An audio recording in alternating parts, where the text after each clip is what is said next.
একদিন ইব্রাহিম আলাইহিস সালাতু ওয়াস সালাম তার ঘরে বসা, হঠাৎ করে একটা ফকির ইব্রাহিম নবীর কাছে আসলেন। কোন নবীর কাছে?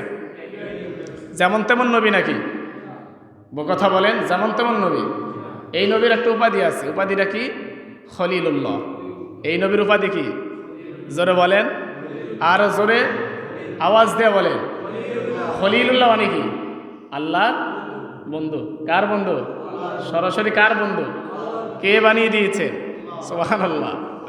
এই নবী আমার আপনার পিতা, আমার আপনার মধ্যমণি, আমার আপনার সর্বপ্রথম পিতা হযরতে ইব্রাহিম আলাইহিস সালাতু ওয়াস সালাম।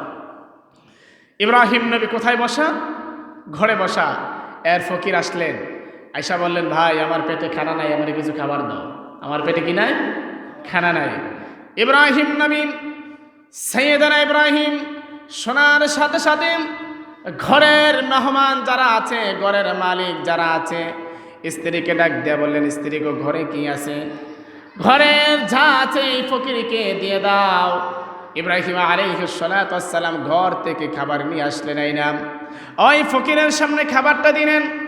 ফকিরকে বললেন, ফকির, আমার ঘর থেকে যে আমি তোকে খাবার দিলাম, আর আমার খাবার গ্রহণ করার সময় একটা কাজ করতে হবে। কাজটা হলো, তুমি বলতে হবে বিসমিল্লাহির রহমানির রহিম। সাইয়েদনা ইব্রাহিম বললেন, ফকির, তুমি যদি বিসমিল্লাহ না বলো তাহলে আমি তোমাকে খাবার দেব না।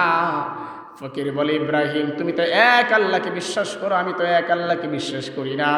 আমি তো 4 কোটি আল্লাহর বিশ্বাসী, আমি তো একজন মুশরিক। আমি বিসমিল্লাহ বলে তোমার কাছ থেকে খাবার গ্রহণ করব না।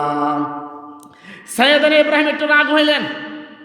আমার বাবা ইব্রাহিম একটু রাগ হয়ে বললেন, ফকির, তুমি যদি বিসমিল্লাহ না বলো তাহলে আমি তোমাকে খাবার দেব না। বিসমিল্লাহ বলতে হবে। এবার ফকির বললেন, খাবার দেওয়াও না দেওয়া, আমি তোমার কাছে বিসমিল্লাহ বলবো না। ফকির চলে গেলেন, ইব্রাহিম ঘরে চলে গেলেন। কতক্ষণ পরে ওহী আসলো। কার পক্ষ থেকে? আল্লাহর পক্ষ থেকে ওহী আসলেন। বললেন, ইব্রাহিম খলিলুল্লাহ, আল্লাহর বন্ধু ইব্রাহিম, তুমি কেন ফকিরকে তোমার পক্ষ থেকে যেটা দেওয়ার কথা ছিল কেন বন্ধ করলা?